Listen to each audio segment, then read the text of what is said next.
రండి మత్తయి సువార్త 1వ అధ్యాయం 17వ వచనము. మత్తయి సువార్త 1వ అధ్యాయము 17వ వచనము. ఇట్లు అబ్రహాం మొదలుకొని దావీదు వరకు తరములన్నీ. ఓకే, అబ్రహాం నుంచి ఎవరి వరకు అంట? దావీదు వరకు ఎన్ని తరాలంట? దావీదు నుంచి మొదలుకొని యూదులు బబులోనికి వెళ్ళిపోయేదాకా 14 తరములు. కరెక్ట్. నెక్స్ట్ బబులోన్ నుంచి కొనిపోబడిన మొదలు క్రీస్తు వరకు 14 తరములు. మీకు ఏమన్నా అర్థమైందా? ఇందులో ఏముంది బ్రదరు? చాలా ఉంది బ్రదరు. ఒకసారి మళ్ళీ చదవండి. నాకు చాలా ఇష్టమైపోయింది ఈ వచనం. నాకు ఎంత ఇష్టమైపోయింది అంటే చెప్పలేను నేను. మళ్ళీ చదవండి. అబ్రహాం మొదలుకొని దావీదు వరకు తరములన్నీ 14 తరాలు. దావీదు నుంచి బబులోన్ వరకు 14 తరాలు. బబులోన్ తరుముబడినప్పటి నుంచి క్రీస్తు వరకు 14 తరాలు. ఇంతకు ఇందులో ఏముంది? 14 తరాల్లో ఏమైంది? జాగ్రత్తగా వినండి. నేను ఫస్ట్లో ఒక మాట చెప్పా. ఏమనంటే, నేను పుట్టానని తెలిసింది, కానీ దేవుడికి అట్లా కాదు. ఆయన పుట్టాలనుకుని పుట్టాడు. నేను ఎప్పుడు పుట్టానో, ఎక్కడ పుట్టానో, ఎవరికి పుట్టానో, ఎలా పుట్టానో, సిజరీనా లేకపోతే న్యాచురల్ ఇవన్నీ నేను పుట్టాక నాకు చెప్పారు. నా దగ్గర వాళ్ళు చెప్తే తెలిసింది, నాకు తెలియదు. కానీ దేవుడు అలా కాదు. ఆయన ఎక్కడ పుట్టాలో, ఎప్పుడు పుట్టాలో, ఎవరికి పుట్టాలో, ఎలా పుట్టాలో, ఎక్కడ ఉండాలో అన్ని డిసైడ్ అయిపోయాడు ముందే. ఇంతకీ ఆయన డిసైడ్ అయిన సంఖ్య ఏంటంటే 14 తరాలు. నేను అడిగా దేవుణ్ణి, ఎందుకు బ్రవ్వా 14 తరాలు అని. అక్కడుంది భయంకరమైన మర్మం. ఆ మర్మం ఎందుకు అని చెప్పే ముందు బైబిల్లో 14 అనే సంఖ్యకున్న ప్రాధాన్యత మీకు చెప్తాను. The number 14 has a mysterious prophetic sign and meaning. 14 అనే సంఖ్యకి భయంకరమైన అర్థం ఉంది. మీకు కావాలంటే చెప్తాను. పస్కా పండుగ ఏ తారీఖో తెలుసా? 14వ తారీఖు. పస్కా పండుగ అంటే ఏంటి? మరణదూత ఎవరికైతే గొర్రెపిల్ల రక్తం లేదో మరణదూత చంపేస్తానని ఆ రోజు 14వ తారీఖు రాత్రిపూట దాటుకొని పోయింది.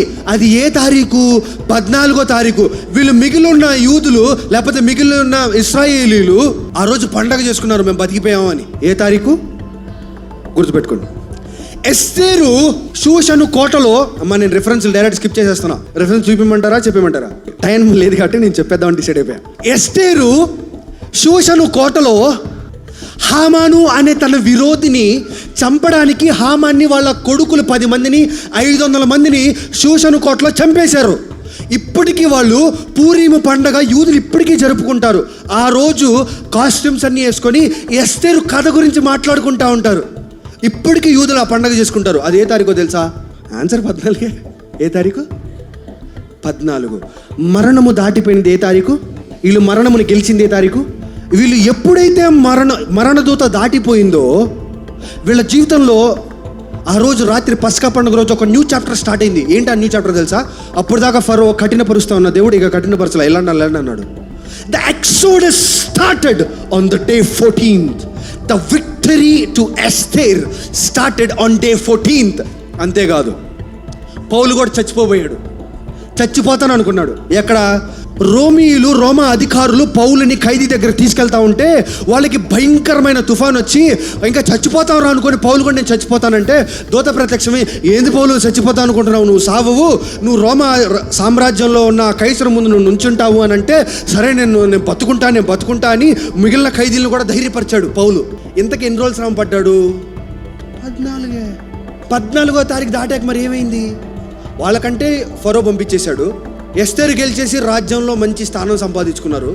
పౌలు 14 రోజులు శ్రమ పడిన తర్వాత ఆ రోజు కళ్ళు తెరిచి చూస్తే మంచిపోతే ద్వీపం కనపడింది. చచ్చిపోతాం అనుకున్న వాళ్ళకి మంచి ఆహారం, ఫుడ్ అన్నీ కనపడ్డాయి, సేఫ్. 14 ఇక్కడే కాదండి, బైబిల్లో చాలా చోట్ల ఉంది. ఎన్ని చోట్ల ఉందంటే చెప్పలేను. బబులో నుంచి తిరిగి వచ్చిన తర్వాత 14వ నెల రోజున వాళ్ళు మళ్ళీ మందిరం కట్టడం స్టార్ట్ చేశారు. రాహేలు కోసం యాకోబు చేసిన కొలువు ఎన్ని సంవత్సరాలు? సరే, ఈ 14 సంవత్సరాల తర్వాత తనకు కావాలనుకున్న తన వైఫ్తో న్యూ స్టార్ట్, దాంపత్య జీవితం మొదలైపోయింది. ఎంతకు యేసు ప్రభువు వారు వచ్చింది కూడా ఎన్నో తరం? ఎంత? ఇది information. Now the time for revolution అంటే తెలుసా? బై ద వే, ఇంకో ఇన్ఫర్మేషన్. సరే, ఇది చెప్పే ముందు రెవల్యూషన్ చెప్పేస్తా. చాలా మంది వెయిట్ చేస్తున్నారు, ఏంట్రా ఈ 14 ఏముంది అని. 14 అనే సంఖ్య మన జీవితంలో విడుదల, నూతన ప్రారంభాలు, నూతన ద్వారాలకి సాదృశ్యంగా ఉంది. ఏంటది? మన జీవితంలో ఎన్నో సంవత్సరాలు వాళ్ళ పాపానికి ఎదుర్కొంటున్న సమస్య 14వ తరమున తీరింది. 14వ తరమున దావీదు వచ్చాడు.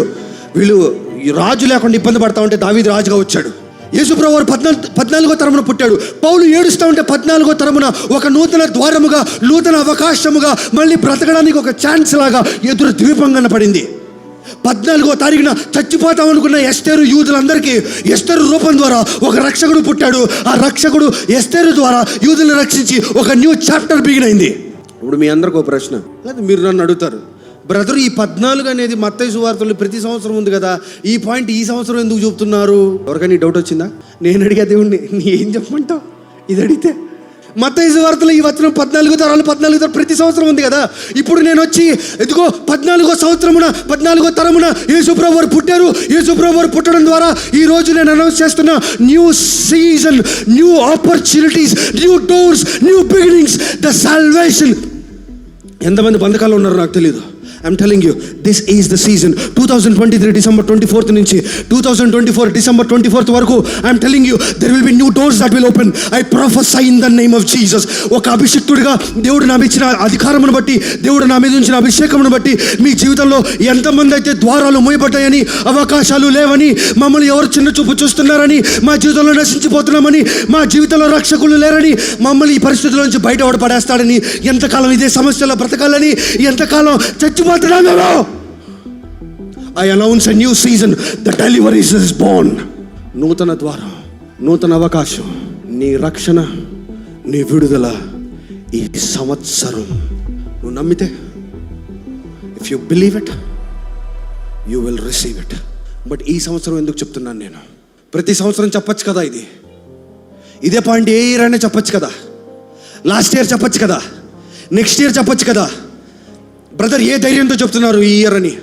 For your information, the Jewish calendar ప్రకారం ఈ సంవత్సరం ఎన్నో సంవత్సరం తెలుసా? 5784వ సంవత్సరం. ఎంత? 84 అంటే ఎంతో తెలుసా? 14 6 ఎంత? 14 14 into 6 is 84. 5784. 4 అనే మాట గ్రీకు భాషలో 4 అనే మాటకి, జాగ్రత్తగా వినండి, every letter in Hebrew language has a word in the literature. 4 అనే సంఖ్య, దాన్ని ఆ 4 అనే అక్షరం, 4వ అక్షరం చూస్తే దాలెత్ అంటారు. ఏమంటారు? మనకి 4ని ఇంగ్లీష్లో FOUR అంటారు. అవునా? 4 అవునా కదా? తెలుగులో అంటే 4. అవునా? ఒక స్పెల్లింగ్ ఉంది కదా 4కి, కానీ హీబ్రూ భాషలో 4 స్పెల్లింగ్ దాలెత్ అన్న మాట వస్తుంది. దాలెత్ అన్న మాటకి హీబ్రూ భాషలో ద్వారము అని అర్థం అండి. అబ్బా, నాకు డిసెంబర్లో దేవుడు కన్ఫర్మ్ చేశాడు, కానీ అక్టోబర్లో వాళ్ళకి రోషన్న జరిగినప్పుడు, వాళ్ళ నూతన న్యూ ఇయర్ ప్రారంభమైనప్పుడు అక్టోబర్ 1st వీక్లో ఆ ప్రాంతంలో వాళ్ళు రోషన్న జరుపుకుంటున్నప్పుడు ద హోల్ వరల్డ్కి ఇస్రాయల్ ఇచ్చిన మెసేజ్ ఏంటో తెలుసా? This is the year of new doors and new beginnings and new opportunities.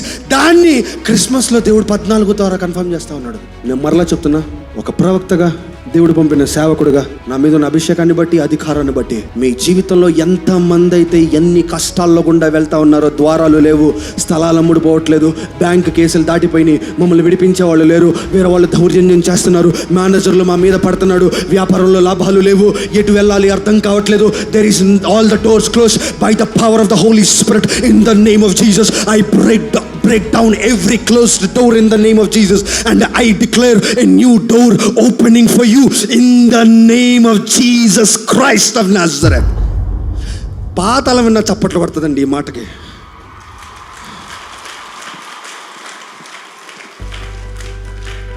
Year 14, year 5784, the year of new beginnings and new doors and new opportunities.